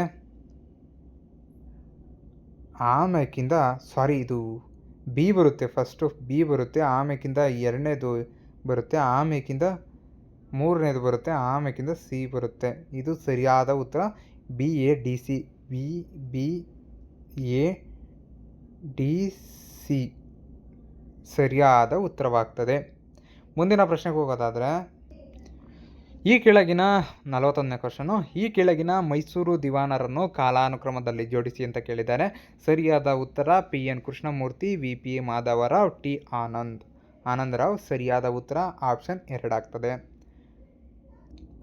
42ನೇ ಕ್ವಶನ್ ನೋಡಿ, ಇದನ್ನು ಹೇಳಿಕೆ ಪರಿಗಣಿಸಿ ಅಂತ ಕೇಳಿದ್ದಾರೆ. ಹೇಳಿಕೆ 1, 1857ರ ದಂಗೆಯಲ್ಲಿ ಭಾರತೀಯ ಸೈನಿಕರು ಕಳಪೆ ಮಟ್ಟದ ಯುದ್ಧೋಪಕರಣ ಹೊಂದಿದ್ದರು. ಆ ಹೇಳಿಕೆ 2 ನೋಡಿ, ಬ್ರಿಟಿಷರು ಭಾರತಕ್ಕೆ ಅಪಾರ ಪ್ರಮಾಣದಲ್ಲಿ ಜನರು ಮತ್ತು ಹಣ ಶಸ್ತ್ರಾಸ್ತ್ರಗಳನ್ನು ಕಳಿಸಬೇಕಾಯಿತು. ಈ ಹೇಳಿಕೆಯಲ್ಲಿ ಸರಿಯಾದ ಆಯ್ಕೆ ಅಂತ ಕೇಳಿದ್ದಾರೆ. ಫಸ್ಟ್ನೇ ಆಪ್ಷನು ಹೇಳಿಕೆ 1 ಮತ್ತು ಹೇಳಿಕೆ 2 ಸರಿಯಾಗಿದೆ. ಆದರೆ ಹೇಳಿಕೆ 2 ಹೇಳಿಕೆಗೆ ಸಂಬಂಧಿಸಿಲ್ಲ, ಹೇಳಿಕೆ 1ಕ್ಕೆ ಸಂಬಂಧಿಸಿದ. ಇದು ಸರಿಯಾದ ಉತ್ತರವಾಗ್ತದೆ. ಮುಂದಿನ ಪ್ರಶ್ನೆ 43ನೇದು. ಈ ಕೆಳಗಿನ ಹೇಳಿಕೆ ಪರಿಗಣಿಸಿ ಅಂತ ಮತ್ತೆ ಕೇಳಿದ್ದಾರೆ. ರಣಜಿತ್ ಸಿಂಗ್ ಅವರು ನಿರಂಕುಶ ಪ್ರಭುತ್ವವಾಗಿದ್ದ ಕಾರಣ ಸಿಖ್ಖರು ಇಂಗ್ಲಿಷರ ವಿರುದ್ಧ ಸೋತರು. ಮತ್ತು ಇಲ್ಲಿ ನೋಡಿ, ಬ್ರಿಟಿಷರ ಆಕ್ರಮಣದಿಂದ ಸಿಖ್ ಸಾಮ್ರಾಜ್ಯ ರಕ್ಷಿಸಲು ವಿಫಲರಾದರು ಅಂತ ಹೇಳಿಕೆ 2 ಇದೆ. ಇದು ನೋಡಿದ್ರೆ ಹೇಳಿಕೆ 1 ತಪ್ಪಾಗಿದೆ, ಮತ್ತು ಆದರೆ ಹೇಳಿಕೆ 2ನೇ ಸರಿಯಾಗಿದೆ. ಮುಂದಿನ ಪ್ರಶ್ನೆ ನೋಡೋದಾದರೆ 44ನೇದು. ಕ್ರಿಶಾಪು 6ನೇ ಶತಮಾನದ ಗಣರಾಜ್ಯಗಳನ್ನು ಯಾವ ರಾಜಧಾನಿಯೊಂದಿಗೆ ಹೊಂದಿಸಿ ಅಂದರೆ ರಾಜಧಾನಿಗಳ ಜೊತೆ ಹೊಂದಿಸ್ಬೇಕಾಗ್ತದೆ. ನೋಡಿ, ಇದಕ್ಕೆ ಸರಿಯಾದ ಉತ್ತರ 3 ಆಗ್ತದೆ. ಏನು ಫಸ್ಟ್ನೇದಕ್ಕೆ 3ನೇದು ಉಜ್ಜಯಿನಿ, ನಂತರ ಬಿಗೆ ಇದು ವತ್ಸಲಾಗೆ ಬಂದುಬಿಟ್ರೆ ಒಂದನೇದು ಕೌಶಂಬಿ ಮಗದಾಗಿ ರಾಜಗೃಹ ಸರಿಯಾದ ಉತ್ತರವಾಗ್ತದೆ. ಮುಂದಿನ ಪ್ರಶ್ನೆ ನೋಡೋದಾದ್ರೆ ನೋಡಿ, ಈ ಕೆಳಗಿನವರುಗಳಲ್ಲಿ ಯಾರು ಋಗ್ವೇದ ಕಾಲದ ಪ್ರಮುಖ ದೇವತೆಯಲ್ಲ ಅಂತ ಕೇಳಿದ್ರದಿಂದ ಪ್ರಜಾಪತಿ ದೇವತೆ ಅಲ್ಲ, ಇನ್ನು ಮಿಕ್ಕಿದವರು ದೇವತೆಗಳು. ಮುಂದಿನ ಪ್ರಶ್ನೆ ನೋಡಿ, ಬಾಲ್ಯ ವಿವಾಹ ತಡೆಗಟ್ಟು ಕಾಯ್ದೆಗೆ ಸಂಬಂಧಿಸಿದಂತೆ ಈ ಕೆಳಗಿನ ಹೇಳಿಕೆಗಳು ಪರಿಗಣಿಸಿ ಅಂತ ಕೇಳಿದ್ದಾರೆ. ಬಾಲ್ಯ ವಿವಾಹ ತಡೆಗಟ್ಟು ಕಾಯ್ದೆ 1929ರಲ್ಲಿ ಜಾರಿಯಾಯಿತು. ಇದು ಶಾರದಾ ಕಾಯ್ದೆ ಎಂದು ಪ್ರಸಿದ್ಧಿಯಾಗಿದೆ. ಎರಡನೇ ಹೇಳಿಕೆ ನೋಡೋದಾದರೆ, ಇದು ಬಾಲಕರ ಮತ್ತು ಬಾಲಕಿಯರ ಮದುವೆ ವಯಸ್ಸನ್ನು ಕ್ರಮವಾಗಿ 18 ಮತ್ತು 14ಕ್ಕೆ ನಿಗದಿಪಡಿಸಲಾಗಿತ್ತು ಅಂತ ಕೇಳಿದ್ದಾರೆ. ಸರಿಯಾದ ಉತ್ತರ ಬಂದ್ಬಿಟ್ಟು ಎರಡನೇದು ಏನು, ಹೇಳಿಕೆ 1 ಮತ್ತು 2 ಸರಿ, ಆದರೆ ಹೇಳಿಕೆ 1 ಅನ್ನು ಹೇಳಿಕೆ 2 ವಿವರಿಸುವುದಿಲ್ಲ ಅಂತ ಸರಿಯಾದ ಉತ್ತರವಾಗ್ತದೆ. ಮುಂದಿನ ಪ್ರಶ್ನೆ ನೋಡೋದಾದರೆ, ಈ ಕೆಳಗಿನ ಯಾವ ಕೃತಿಯಲ್ಲಿ ರಾಜ ಹರ್ಷವರ್ಧನನ ಭಾಸ ಮತ್ತು ಕಾಳಿದಾಸರಿಗೆ ಹೋಲಿಸಲಾಗಿದೆ ಅಂತ ಕೇಳಿದರೆ ಬಾಣಭಟ್ಟನ ಹರ್ಷಚರಿತೆ. ಇದು ವೆರಿ ಇಂಪಾರ್ಟೆಂಟು ನೋಡಿ, ಇದಕ್ಕೆ ಆಪ್ಷನ್ 2 ಸರಿಯಾದ ಉತ್ತರವಾಗ್ತದೆ. ನಂತರ ನೋಡಿ, ಈ ಕೆಳಗಿನ ಚೋಳರಲ್ಲಿ ಶ್ರೀಲಂಕಾದ ಮೇಲೆ ದಾಳಿ ಮಾಡಿದವರು ಅಂತ ಕೇಳಿದ್ದಾರೆ. ಎರಡನೇ ಆದಿತ್ಯ ಸರಿಯಾದ ಉತ್ತರ.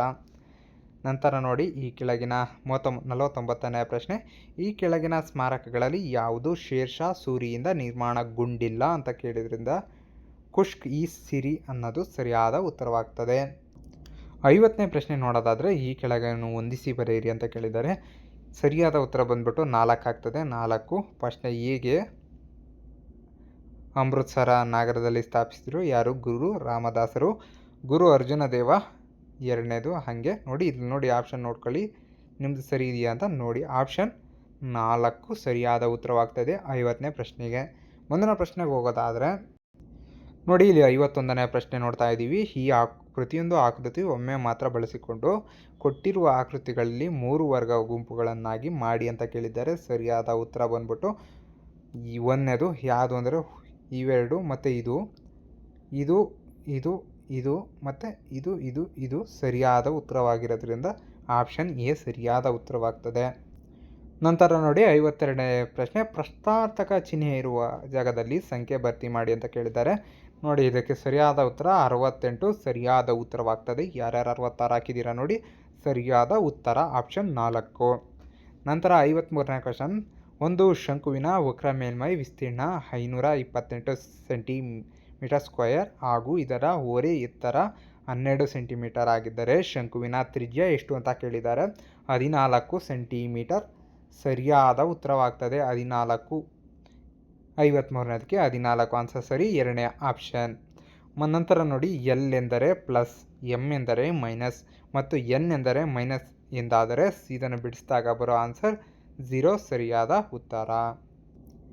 55ನೇ ಪ್ರಶ್ನೆಗೆ ನೋಡಿ, ಇದೊಂದು ಡೈಸ್ ಕೊಟ್ಟಿದ್ದಾರೆ, ಇದನ್ನು ಬಿಡಿಸಿ ಅಂತ ಕೇಳಿದ್ದಾರೆ. ಸರಿಯಾದ ಉತ್ತರ ಬಂದ್ಬಿಟ್ಟು ಒಂದನೇದು ಪ್ಲಸ್ ಇಂಟು ಮೈನಸ್ ಇದರಲ್ಲಿ ಬರೋ ಇವು ಚಿಹ್ನೆಗಳು. ಮುಂದಿನ ಪ್ರಶ್ನೆ ನೋಡೋದಾದರೆ ಎಲ್ಲಿ ನೋಡ್ಬೋದು, ಈ ಕೆಳಗಿನ ಸ್ತಂಭಲೇಖ ನಕ್ಷೆಯನ್ನು ಮೈಸೂರು ಜಿಲ್ಲೆಯಲ್ಲಿ ಬೇರೆ ಬೇರೆ ವರ್ಷಗಳಿಂದ ಉತ್ಪಾದನೆಯಾದ ರಾಗಿ ಬೆಳೆ ಬಗ್ಗೆ ಸೂಚನೆ ಮಾಡ್ತದೆ. 1000 ಕ್ವಿಂಟಲ್ಗಳಲ್ಲಿದೆ. ಹಾಗಾದರೆ 2019-20 ನಡುವೆ ಏರಿಕೆಯಾದ ಶೇಕಡಾವಾರು ರಾಗಿ ಬೆಳೆಯ ಉತ್ಪಾದನೆ ಎಷ್ಟು ಅಂತ ಕೇಳಿದ್ದಾರೆ. 50 ಇದು ಸರಿಯಾದ ಉತ್ತರ. ಎಲ್ಲ 5 ಅಂದ್ಕೊಂಡ್ಬಿಡ್ತೀರಾ, ಅದು ಕ್ವಿಂಟೋಲ್ಗಳಲ್ಲಿರೋ ಪರ್ಸೆಂಟೇಜು, ಬಟ್ ಏರಿಕೆ ಆಗೋದು ನೋಡಿದ್ರೆ ಇದಲ್ಲ. ಸರಿಯಾದ ಉತ್ತರ 50 ಸರಿಯಾದ ಉತ್ತರವಾಗ್ತದೆ. ನೋಡಿ, ಈ ಪ್ರಶ್ನೆ 57ನೇದು, ಒಂದು ಕಾರಿನ ವೇಗವನ್ನು ಪ್ರತಿ 30 ನಿಮಿಷಕ್ಕೆ 2 ಕಿಮಿ ಹೆಚ್ಚಿನಂತೆ ಹೆಚ್ಚಿಸಲಾಗಿದೆ. ಮೊದಲ 1 ಗಂಟೆ ಅವಧಿಯಲ್ಲಿ ಕಾರು 35 ಕಿಲೋಮೀಟರ್ ದೂರವನ್ನು ಕ್ರಮಿಸಿದ್ದಾರೆ. 7 ಗಂಟೆಯ ಅವಧಿಯಲ್ಲಿ ಎಷ್ಟು ಕ್ರಮಿಸ್ತದೆ ಅಂತ ಹೇಳಿದ್ದಾರೆ. ಸರಿಯಾದ ಉತ್ತರ ಬಂದ್ಬಿಟ್ಟು 329 ಕಿಲೋಮೀಟರ್. ನಂತರ ನೋಡಿ, 58ನೇ ಪ್ರಶ್ನೆ, ಈ 500ರ ಮೇಲಿನ ಏಕಕಾಲಿಕ 40% ರಿಯಾಯಿತಿ ಮತ್ತು ಅದೇ ಮೊತ್ತದ ಮೇಲೆ 30% ಹಾಗೂ 10% ಸತತ 2 ರಿಯಾಯಿತಿಗಳ ನಡುವಿನ ವ್ಯತ್ಯಾಸ ಎಷ್ಟು ಅಂತ ಕೇಳಿದ್ದಾರೆ. ಸರಿಯಾದ ಉತ್ತರ 15 ರೂಪಾಯಿ ಸರಿಯಾಗ್ತದೆ, ಮೂರನೇ ಆಪ್ಷನ್. ನೋಡಿ, ಇಲ್ಲಿ 59ನೇ ಪ್ರಶ್ನೆ ಕೇಳಿದ್ದಾರೆ. ಇದು ದಿಕ್ಸೂಚಿ ಬಗ್ಗೆ ಕೇಳಿದ್ದಾರೆ. ಇದರ ಉತ್ತರ ಬಂದ್ಬಿಟ್ಟು ದಕ್ಷಿಣ ಸರಿಯಾದ ಉತ್ತರವಾಗ್ತದೆ. 60ನೇ ಕ್ವಶನ್ ನೋಡಿ, 59 ದಕ್ಷಿಣ ಆನ್ಸರ್ ಆಗ್ತದೆ, ಎರಡನೇದು. ನಂತರ 60ನೇ ಕ್ವಶನ್ ನೋಡಿದ್ರೆ, ಕೆಳಗಿನ ಪದಗಳನ್ನು ಪದಕೋಶ ಅಂದರೆ ಡಿಕ್ಷನರಿ ಕ್ರಮದಲ್ಲಿ ಬರೆದಾಗ ಬರುವ 3ನೇ ಸ್ಥಾನದಲ್ಲಿ ಯಾವ್ದು ಬರ್ತದೆ ಅಂತ ಕೇಳಿದ್ರೆ ಆಪ್ಷನ್ 1 ಕಂಟಿನ್ಯೂಯಸ್ ಇದು ಸರಿಯಾದ ಉತ್ತರವಾಗ್ತದೆ. 61ನೇ ಪ್ರಶ್ನೆ ನೋಡಿ, ಈ ಕೆಳಗಿನ ಪ್ರಶ್ನೆಯಲ್ಲಿ ಹೇಳಿಕೆ ಮತ್ತು ತೀರ್ಮಾನಗಳಿದ್ದು ಎಲ್ಲ ತೀರ್ಮಾನಗಳನ್ನು ಓದಿ ಕೆಳಗೆ ಸೂಕ್ತವಾದ ತೀರ್ಮಾನ ಗುರುತಿಸಿ ಅಂತ ಕೇಳಿದ್ದಾರೆ. ಹೇಳಿಕೆ 1 ಇದೆ, ಕೆಲವರು ಗಣಿತದಲ್ಲಿ ದುರ್ಬಲರಾಗಿರ್ತಾರೆ. ಹೇಳಿಕೆ 2, ಗಣಿತದಲ್ಲಿ ದುರ್ಬಲರಾಗಿರುವವರೆಲ್ಲ ಸಂಗೀತಗಾರರೇ. ತೀರ್ಮಾನ, ಕೆಲವು ಸಂಗೀತಗಾರರು ಗಣಿತದಲ್ಲಿ ದುರ್ಬಲರಾಗಿದ್ದಾರೆ. ಖಂಡಿತ ನಿಜ, ಇದು ಸರಿಯಾದ ಉತ್ತರವಾಗ್ತದೆ. ಮುಂದಿನ ಪ್ರಶ್ನೆ ನೋಡಿ, 14 ಆಗಸ್ಟ್ 2010 ವಾರ ಯಾವ ದಿನ ಬರ್ತದೆ ಅಂತ ಕೇಳಿದ್ದಾರೆ. ಸರಿಯಾದ ಉತ್ತರ ಶನಿವಾರ ಸರಿಯಾಗಿದೆ. ನಂತರ ನೋಡಿ 63ನೇದು, ಸ್ಥಳೀಯ ರೈಲುಗಳು 12 ಕಿಲೋಮೀಟರ್ ವೇಗದಲ್ಲಿ 20 ನಿಮಿಷಗಳ ಅಂತರದಲ್ಲಿ ನಿಲ್ದಾಣದಿಂದ ಹೊರಡುತ್ತವೆ. ಎದುರಿನಿಂದ ಚಲಿಸುವ ವ್ಯಕ್ತಿಯು 12 ನಿಮಿಷಗಳ ಅಂತರದಲ್ಲಿ ರೈಲುಗಳನ್ನು ಭೇಟಿಯಾಗುತ್ತಾನೆ. ಹಾಗಾದರೆ ಆ ಮನುಷ್ಯನ ವೇಗ ಕೇಳಿದ್ದಾರೆ. 3ನೇ ಆಪ್ಷನ್ನು 5 ಸರಿಯಾದ ಉತ್ತರವಾಗ್ತದೆ. 5 ಸರಿಯಾದ ಉತ್ತರ. ಮುಂದಿನ ಪ್ರಶ್ನೆ ನೋಡೋದಾದರೆ, QB, A, P, Y ಮತ್ತು R ಇವರ ಒಂದೇ ಸಾಲಿನಲ್ಲಿದ್ದಾರೆ. Y ಮತ್ತು R ಮಧ್ಯದಲ್ಲಿದ್ದಾರೆ. Q ಮತ್ತು Bಗಳು ಕೊನೆಯಲ್ಲಿದ್ದಾರೆ. P ಯು Qನ ಎಡಭಾಗದಲ್ಲಿ ಕುಳಿತಿದ್ದಾನೆ. B ಯು ಬಲಭಾಗದಲ್ಲಿದ್ದಾರೆ. ಯಾರು ಅಂತ ಕೇಳಿದ್ದಾರೆ. P ಸರಿಯಾದ ಉತ್ತರವಾಗ್ತದೆ. ಮುಂದಿನ ಪ್ರಶ್ನೆ ನೋಡಿ, 65ನೇದು, ಒಂದು ನಿರ್ದಿಷ್ಟ ಕೋಡ್ ಬಳಸಿದ್ದಾರೆ. HEART ಅನ್ನು SVZIG ಎಂದು ಬರೆದರೆ MIND ಅನ್ನು ಹೇಗೆ ಬರೀಬಹುದು ಅಂದರೆ NRMW ಅಂತ ಬರೀಬಹುದು. ಮುಂದಿನ ಪ್ರಶ್ನೆ ನೋಡಿ, ಇಲ್ಲಿ ನೋಡ್ಬೋದು ಹೊಸದಾಗಿ ಆಯ್ಕೆಯ ರಾಜ್ಯಸಭಾ ಸದಸ್ಯರ ಪಟ್ಟಿ ಒಂದರಲ್ಲಿದ್ದು ಇದನ್ನು ಅವರು ಆಯ್ಕೆಯಾದ 2ನೇ ಪಟ್ಟಿಯಲ್ಲೂ ರಾಜ್ಯಗಳು ಸರಿಯಾಗಿ ಹೊಂದಿಸಿ ಅಂತ ಕೇಳಿದ್ದಾರೆ. ಇದು ರಾಜ್ಯಸಭಾ ಸದಸ್ಯರು ನೋಡಿ. ಆಪ್ಷನ್ 4 ಸರಿಯಾದ ಉತ್ತರವಾಗಿರುತ್ತದೆ. 67ನೇ ಪ್ರಶ್ನೆ ನೋಡಿ, ಆಗಮನ್ ಎಂಬುದು ಅಂತ ಕೇಳಿದ್ದಾರೆ. ಭಾರತದ ಮೊದಲ ಹಳೆಯ ಉಪಗ್ರಹ ವಿಲೇವೆರಿ ಮಿಷನ್ ಅಂತ ಕೇಳಿದ್ದಾರೆ. ಇದು ಸರಿಯಾದ ಉತ್ತರವಾಗ್ತದೆ. ಮುಂದಿನ ಪ್ರಶ್ನೆ 68ನೇದು, JB 2.0 ಅನ್ನು ವಿಸ್ತರಿಸಿ ಅಂತ ಕೇಳಿದ್ದಾರೆ. ಜಲ್ ಸಂಚಯ್ ಜನ್ ಭಾಗೀದಾರಿ 2.0 ಅಂತ ಕೇಳಿದ್ದಾರೆ. ನಂತರ 69ನೇ ನೋಡಿ, 2026ನ ಅಂತಾರಾಷ್ಟ್ರೀಯ ಸಹಕಾರ ದಿನದ ಧ್ಯೇಯವಾಕ್ಯ ಏನು ಅಂತ ಕೇಳಿದ್ದಾರೆ. ಸರಿಯಾದ ಉತ್ತರ 2ನೇದು, ಸಹಕಾರ ಸಂಘಗಳು ವೇಗವರ್ಧಿತ ಸುಸ್ಥಿರ ಅಭಿವೃದ್ಧಿ ಪಾಲುದಾರರು. ಇದು ಸರಿಯಾದ ಉತ್ತರವಾಗ್ತದೆ. ಮುಂದಿನ ಪ್ರಶ್ನೆ 70ನೇದು, ಗ್ರೇಟರ್ ಬೆಂಗಳೂರು ಪ್ರಾಧಿಕಾರಕ್ಕೆ ಸಂಬಂಧಿಸಿದ ಹೇಳಿಕೆ ಸರಿಯಾಗಿವೆಯೇ ಅಂತ ಕೇಳಿದ್ದಾರೆ. ಸರಿಯಾಗಿರೋವನ್ನು ಗುರುತಿಸಬೇಕು. ಇದು ಮೇ 15, 2025ರಂದು ಬೃಹತ್ ಬೆಂಗಳೂರು ನಗರ ಪಾಲಿಕೆಯ ಬದಲಿಗೆ ಸ್ಥಾಪಿಸಲಾಗಿದೆ. JB ಸಂಪೂರ್ಣ ಗ್ರೇಟರ್ ಬೆಂಗಳೂರು ನಗರ ಸಮೂಹದ ಉಸ್ತುವಾರಿ ವಹಿಸುತ್ತದೆ. ಕರ್ನಾಟಕ ಸರ್ಕಾರವು 2025 ಗ್ರೇಟರ್ ಬೆಂಗಳೂರು ಆಡಳಿತ ಕಾಯ್ದೆಯನ್ನು ಜಾರಿಗೆ ತಂದಿದೆ. ಸರಿಯಾದ ಉತ್ತರ B ಮತ್ತು C ಸರಿಯಾಗಿದೆ. B ಮತ್ತು C ಸರಿಯಾಗಿದೆ. ಇದು ಸರಿಯಾದ ಉತ್ತರ. ನಂತರ ಇತ್ತೀಚೆಗೆ ಸಿಕ್ಕಿಂ ಸಂಪೂರ್ಣ ಸಾಕ್ಷರತಾ ರಾಜ್ಯ ಎಂದು ಯಾವ ಕಾರ್ಯಕ್ರಮದಡಿ ಘೋಷಿಸಲ್ಪಟ್ಟಿದೆ ಅಂತ ಕೇಳಿದರೆ ಉಲ್ಲಾಸ್ ಸರಿಯಾದ ಉತ್ತರವಾಗ್ತದೆ. ಮುಂದಿನ ಪ್ರಶ್ನೆ ನೋಡೋದಾದರೆ 2026ರ ಏಪ್ರಿಲ್ನಲ್ಲಿ ಭಾರತದ ಉಪರಾಷ್ಟ್ರಪತಿ ಶ್ರೀ CP ರಾಧಾಕೃಷ್ಣನ್ ಅವರು ಭಾರತದ ಸಂವಿಧಾನ ಸಿಂಧಿ ಭಾಷೆಯಲ್ಲಿ ಇತ್ತೀಚಿನ ಆವೃತ್ತಿ ಬಿಡುಗಡೆ ಮಾಡಿದ್ದಾರೆ. ಅದನ್ನು ಕೆಳಗಿನ ಯಾವ 2 ಲಿಪಿಗಳಲ್ಲಿ ಬರೆಯಲಾಗಿದೆ ಅಂದರೆ ಆಪ್ಷನ್ 4 A ಮತ್ತು C ಸರಿಯಾದ ಉತ್ತರ ಆಗ್ತದೆ. ಮುಂದಿನ ಪ್ರಶ್ನೆ ನೋಡೋದಾದರೆ, ಈ ಕೆಳಗಿನ ಯಾವ ಸನ್ನಿವೇಶದಲ್ಲಿ ಸರ್ಕಾರಿ ನೌಕರರು ಗೌಪ್ಯತೆಯನ್ನು ಕರ್ತವ್ಯವನ್ನು ಉಲ್ಲಂಘಿಸುತ್ತಾನೆ ಎನ್ನಲಾಗುತ್ತದೆ. ಮಾಹಿತಿಯನ್ನು ಅಧಿಕೃತವಾಗಿ ಅನುಮತಿ ಇಲ್ಲದೆ ಸಂಬಂಧಿಕರೊಂದಿಗೆ ಹಂಚಿಕೊಂಡಾಗ. ಇದು ಸರಿಯಾದ ಉತ್ತರವಾಗ್ತದೆ. ಮುಂದಿನ ಪ್ರಶ್ನೆ 77, ಸಂಸ್ಥೆಯೊಳಗಿನ ತಪ್ಪು, ಕಾನೂನು ಬಾಹಿರ ಅಥವಾ ಅನೈತಿಕ ಚಟುವಟಿಕೆಗಳ ಬಗ್ಗೆ ಮಾಹಿತಿಯನ್ನು ಉದ್ಯೋಗಿ ಅಥವಾ ಒಳಗಿನವರ ಬಹಿರಂಗಪಡಿಸುವುದನ್ನು ಹೀಗೆಂದು ಕರೆಯಲಾಗುತ್ತದೆ ಅಂತ ಕೇಳಿದ್ದಾರೆ. Whistle Boeing. ಇದು ಸರಿಯಾದ ಉತ್ತರ. 78ನೇ ಕ್ವಶನ್ ನೋಡಿ, 1995ರ ನೋಲಾನ್ ಸಮಿತಿಯ ಮೂಲಭೂತ ತತ್ವ ಭಾರತೀಯ ನಾಗರಿಕ ಸೇವೆಗಳಲ್ಲಿ ನೈತಿಕ ಮಾರ್ಗಸೂಚಿಗಳಾಗಿ ವ್ಯಾಪಕವಾಗಿ ಸಂಯೋಜಿಸಲಾಗಿದೆ. ನೋಲಾನ್ ತತ್ವಗಳನ್ನು ಜನಪ್ರಿಯವಾಗಿ ಹೀಗೆ ಎಂದು ಕರೆಯುತ್ತಾರೆ ಅಂತ ಕೇಳಿದ್ದಾರೆ. ಸರಿಯಾದ ಉತ್ತರ ಸಾರ್ವಜನಿಕ ಜೀವನದ 7 ಮೂಲ ತತ್ವ. ಮುಂದಿನ ಪ್ರಶ್ನೆ 79ನೇದು, ಜಾತ್ಯತೀತ ಪ್ರಜಾಪ್ರಭುತ್ವ ರಾಷ್ಟ್ರದ ಸದಸ್ಯರಾಗಿ ಪೊಲೀಸರು ಈ ಕೆಳಗಿನ ಯಾವ ಅಂಶಗಳಿಗಿಂತ ಮೇಲೇರಲು ನಿರಂತರವಾಗಿ ಶ್ರಮಿಸಬೇಕು ಅಂತ ಕೇಳಿದರೆ ವೈಯಕ್ತಿಕ ಪೂರ್ವಾಗ್ರಹ. ಇದು ಸರಿಯಾದ ಉತ್ತರ. 80ನೇ ನೋಡಿ, ಕೆಲಸದ ಸ್ಥಳದಲ್ಲಿ ನೈತಿಕ ನಡವಳಿಕೆ ಇವುಗಳನ್ನು ಉತ್ತೇಜಿಸುತ್ತದೆ. ಸರಿಯಾದ ಉತ್ತರ ಎ ಮತ್ತು ಸಿ ರಹಸ್ಯ ಮತ್ತು ಸ್ಪರ್ಧೆ, ನಂಬಿಕೆ, ಸಹಕಾರ ಸರಿಯಾದ ಉತ್ತರವಾಗ್ತದೆ. ಮುಂದಿನ ಪ್ರಶ್ನೆ 81ನೇದು, ಶಾಸನ ರಚನೆಗೆ ಸಂಬಂಧಿಸಿದ ಕೆಳಗಿನ ಹೇಳಿಕೆಗಳಲ್ಲಿ ಯಾವುದು ಸರಿ ಅಂತ ಕೇಳಿದ್ದಾರೆ.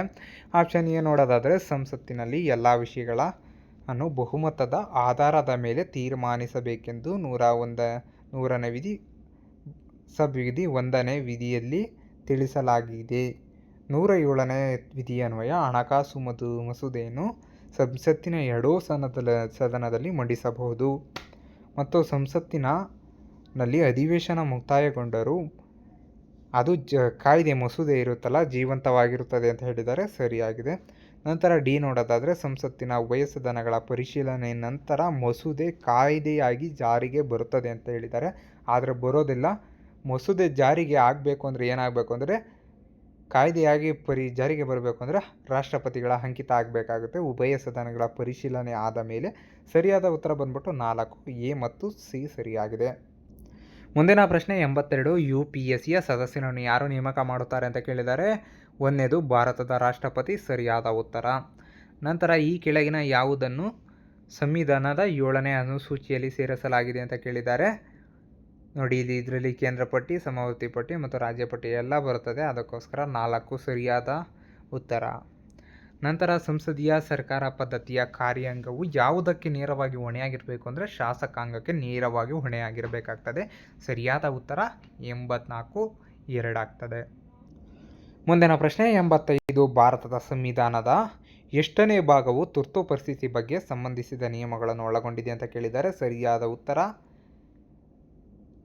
18ನೇ ಭಾಗ ಅಂತ ಸರಿಯಾದ ಉತ್ತರವಾಗ್ತದೆ. ಮುಂದಿನ ಪ್ರಶ್ನೆ ನೋಡಿ, ಭಾರತ ಸಂವಿಧಾನ 356ನೇ ವಿಧಿಯ ಅಡಿಯಲ್ಲಿ ರಾಜ್ಯದಲ್ಲಿ ಜಾರಿಗೆ ತರಲಾಗುವ ರಾಷ್ಟ್ರಪತಿ ಆಡಳಿತಕ್ಕೆ ಸಂಬಂಧಿಸಿದ ಈ ಕೆಳಗಿನ ಹೇಳಿಕೆ ಸರಿಯಲ್ಲ ಅಂತ ಕೇಳಿದ್ದಾರೆ. ಸರಿಯಾಗದಿದ್ದು ಯಾವುದು ಅಂದರೆ ಇದು ಮೂಲಭೂತ ಹಕ್ಕುಗಳ ಮೇಲೆ ಪರಿಣಾಮ ಬೀರುತ್ತದೆ ಅನ್ನೋದು ತಪ್ಪಾಗ್ತದೆ. ಆದ್ದರಿಂದ ಈ ಹೇಳಿಕೆ ಸರಿಯಿಲ್ಲ. ಯಾವುದು? ಆಪ್ಷನ್ 2 ಸರಿಯಾಗಿಲ್ಲ.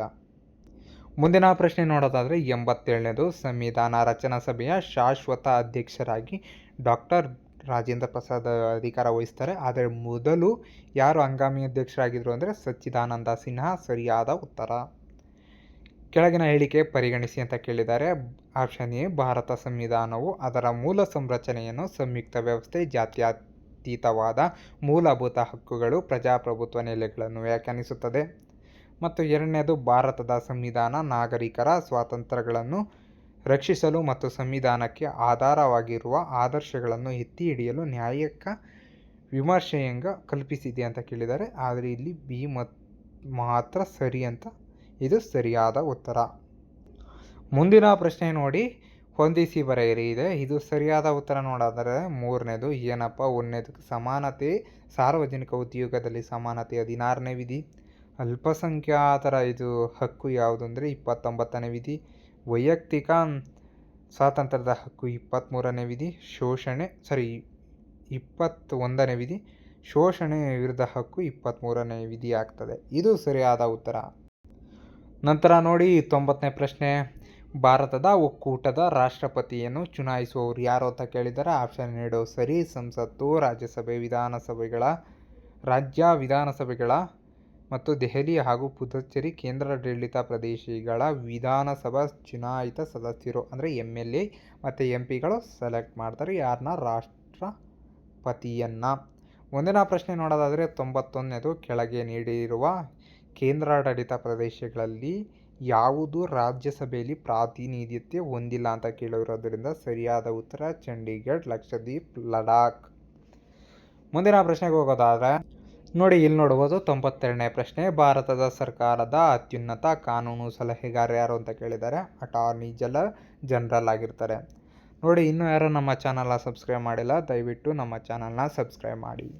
ಮುಂದಿನ ಪ್ರಶ್ನೆಗೆ ಹೋಗೋದಾದರೆ 93ನೇದು, ರಾಜ್ಯಪಾಲರು ತಮ್ಮ ರಾಜೀನಾಮೆ ಪತ್ರವನ್ನು ಈ ಕೆಳಕಂಡವರಲ್ಲಿ ನೀಡುತ್ತಾರೆ ಅಂತ ಕೇಳಿದ್ದಾರೆ. ಸರಿಯಾದ ಉತ್ತರ ರಾಷ್ಟ್ರಪತಿ. 94ನೇ ಪ್ರಶ್ನೆ ನೋಡಿ, ಭಾರತ ಸಂವಿಧಾನದ 163ನೇ ವಿಧಿಯನ್ವಯ ಸಚಿವ ಸಂಪುಟ ನೇರ ಮತ್ತು ಯಾರ ಸಲಹೆಗೆ ನೀಡುವುದು ಅಂತ ಕೇಳಿದ್ದಾರೆ. ರಾಜ್ಯಪಾಲರು. ಸರಿಯಾದ ಉತ್ತರ. 95ನೇ ಪ್ರಶ್ನೆಗೆ ಬನ್ನಿ. ಷಡ್ ದರ್ಶನಗಳಿಗೆ ಸಂಬಂಧಿಸಿದ ತಪ್ಪಾದ ಜೋಡಿ ಅಂತ ಕೇಳಿದರೆ ಸರಿಯಾದ ಉತ್ತರ ಬಂದ್ಬಿಟ್ಟು ತಪ್ಪಾದ ಜೋಡಿ ಕಂಡುಹಿಡಿಬೇಕು. ಬಿ ಮತ್ತು ಡಿ ಸರಿಯಾಗಿದೆ, ಅಂದರೆ ಇವು ತಪ್ಪಾಗಿರೋದ್ರಿಂದ ಈ ಆನ್ಸರ್ ಸರಿ ಯಾವುದು ಅಂದರೆ ಬಿ ಮತ್ತು ಡಿ, ಆಪ್ಷನ್ 3 ಸರಿಯಾದ ಉತ್ತರವಾಗ್ತದೆ. ಮುಂದಿನ ಪ್ರಶ್ನೆ ನೋಡೋದಾದರೆ, ಮುಂದಿನ ಪ್ರಶ್ನೆ ಇಲ್ಲಿ ನೋಡಿ, ಪಟ್ಟಿ 1ರ ದಿನಾಚರಣೆಗಳು ಮತ್ತು ಪಟ್ಟಿ 2ರ ದಿನಾಂಕಗಳಿಗೆ ಹೋಲಿಸ್ಬೇಕಾಗ್ತದೆ. ಭೂಮಿಯ ದಿನ ಎಲ್ಲರಿಗೂ ಗೊತ್ತೇ ಇದೆ, ಏಪ್ರಿಲ್ 22. ಓಜೋನ್ ದಿನ ಯಾವತ್ತು ಅಂದರೆ ಓಜೋನ್ ದಿನ ಸೆಪ್ಟೆಂಬರ್ 16 ಆಗ್ತದೆ. ಮತ್ತು ರಾಷ್ಟ್ರೀಯ ಮಾಲಿನ್ಯ ತಡೆಗಟ್ಟೆ ಡಿಸೆಂಬರ್ 2 ಮತ್ತು ವಿಶ್ವ ಜನಸಂಖ್ಯೆ ಜುಲೈ 11. ಸರಿಯಾದ ಉತ್ತರ 3, ಮಾರ್ಕ್ ಮಾಡ್ಕೊಳ್ಳಿ. ಮುಂದಿನ ಪ್ರಶ್ನೆ ನೋಡೋದಾದರೆ, ಮುಂದಿನ ಪ್ರಶ್ನೆ 97ನೇದು, ಒಲಿಂಪಿಕ್ಸ್ ಧ್ಯೇಯದ ಸರಿಯಾದ ಕ್ರಮ ಯಾವುದು ಅಂತ ಕೇಳಿದ್ದಾರೆ. ಮತ್ತು ಫಾಸ್ಟರ್, ಹೈಯರ್, ಸ್ಟ್ರಾಂಗರ್, ಟುಗೆದರ್. ಇದು ಸರಿಯಾದ ಉತ್ತರ ಆಗ್ತದೆ. ಮುಂದಿನ ಕೊನೆಯ 3 ಪ್ರಶ್ನೆಗಳು ನೋಡೋದಾದರೆ, ಇಲ್ಲಿ ನೋಡ್ಬೋದು 98ನೇ ಪ್ರಶ್ನೆ, ಮೊಟ್ಟ ಮೊದಲ ಸಮ್ಮರ್ ಪ್ಯಾರಾ ಒಲಿಂಪಿಕ್ಸ್ ಸ್ಪರ್ಧೆಗಳು ಆಯೋಜಿಸಲ್ಪಟ್ಟ ಸ್ಥಳ ಕೇಳಿದ್ದಾರೆ. ರೋಮ್, 1960. ಸರಿಯಾದ ಉತ್ತರವಾಗ್ತದೆ. ಮುಂದಿನ 99ನೇ ಪ್ರಶ್ನೆ ನೋಡಿ, ಈ ಕೆಳಗಿನ ಯಾವ ಸಂಯೋಜನೆಗಳು ಮಾನವ ಅಭಿವೃದ್ಧಿ ಸೂಚ್ಯಂಕ ನಿರ್ಧಾರಗಳನ್ನು ಸರಿಯಾಗಿ ತೋರಿಸುತ್ತವೆ ಅಂತ ಇದೆ. ಆಪ್ಷನ್ ಸಿ ಮಾತ್ರ ಅಂತ ಆನ್ಸರ್ ಯಾವುದು ಅಂದರೆ ಆರೋಗ್ಯ ಮತ್ತು ಶಿಕ್ಷಣ ಮತ್ತು ಜೀವನ ಗುಣಮಟ್ಟ ಸರಿಯಾದ ಉತ್ತರವಾಗ್ತದೆ. ಕೊನೆಯ ಪ್ರಶ್ನೆ 100ನೇದು ನೋಡಿ, ಈ ಕೆಳಗಿನ ಪಟ್ಟಿಯನ್ನು ಹೊಂದಿಸಿ ಬರೆಯಿರಿ ಅಂತ ಕೇಳಿದರೆ. ಪಟ್ಟಿ 1 ಹಣಕಾಸು ಆಯೋಗದ ಬಗ್ಗೆ, ಅದರ ಮುಖ್ಯಸ್ಥರ ಬಗ್ಗೆ ಪಟ್ಟಿ 2ನಲ್ಲಿ ಕೊಟ್ಟಿದ್ದಾರೆ. ಸರಿಯಾದ ಉತ್ತರ ಬಂದ್ಬಿಟ್ಟು ಆಪ್ಷನ್ 1. ಸರಿಯಾದ ಉತ್ತರ ಏನು ಅಂದರೆ 1ನೇ ಹಣಕಾಸು ಆಯೋಗ ಬಂದ್ಬಿಟ್ಟು KC ನಿಯೋಗಿ, 2ನೇದು ಕೆ ಸಂತಾನಂ, 3ನೇದು ಬಂದ್ಬಿಟ್ಟು ಅಶೋಕ್ ಕುಮಾರ್ ಚಾಂದ್, 5ನೇದು ನೋಡಿ. ಟೋಟಲ್ ಆಗಿ ಇದು ಸರಿಯಾದ ಉತ್ತರ ಬಂದ್ಬಿಟ್ರೆ ಯಾವುದು ಅಂದರೆ ಸರಿಯಾದ ಉತ್ತರ ಇದು ಯಾವುದು ಆಪ್ಷನ್ 1 ಸರಿಯಾದ ಉತ್ತರವಾಗ್ತದೆ. ಇಲ್ಲಿ ನೋಡ್ಬೋದು 4ನೇ ಹಣಕಾಸು ಆಯೋಗದ ಯಾರ್ದು ಅಂದರೆ PV ರಾಜಮನ್ನಾರ್, 5ನೇದು ಯಾವುದು ಅಂದರೆ ಮಹಾವೀರ್ ತ್ಯಾಗ್. ಇದು ಸರಿಯಾದ ಉತ್ತರ. ಇದೆಲ್ಲ ವಿಡಿಯೋ ನಿಮ್ಗೆ ಇಷ್ಟ ಆಯಿತು ಅಂದರೆ ಬೇಗ ಕೀ ಆನ್ಸರ್ ಕೊಟ್ಟಿದ್ದೀನಿ. ಇದರಲ್ಲಿ 99% ಸರಿಯಾದ ಉತ್ತರ ಇರ್ತದೆ. ಈಗ ನಿಮ್ಮ ಸ್ಕೋರ್ನ ಚೆಕ್ ಮಾಡ್ಕೊಳ್ಳಿ, ನೀವು ಸರಿಯಾಗಿ ಹಾಕಿದ್ದೀರಾ ತಪ್ಪಾಗಿದ್ದೀರಾ ಅಂತ ನೋಡ್ಕೊಳ್ಳಿ. ಈ ವಿಡಿಯೋ ಇಷ್ಟ ಆದರೆ ದಯವಿಟ್ಟು ಸಬ್ಸ್ಕ್ರೈಬ್ ಮಾಡೋದು ಮಾತ್ರ ಮರಿಬೇಡಿ.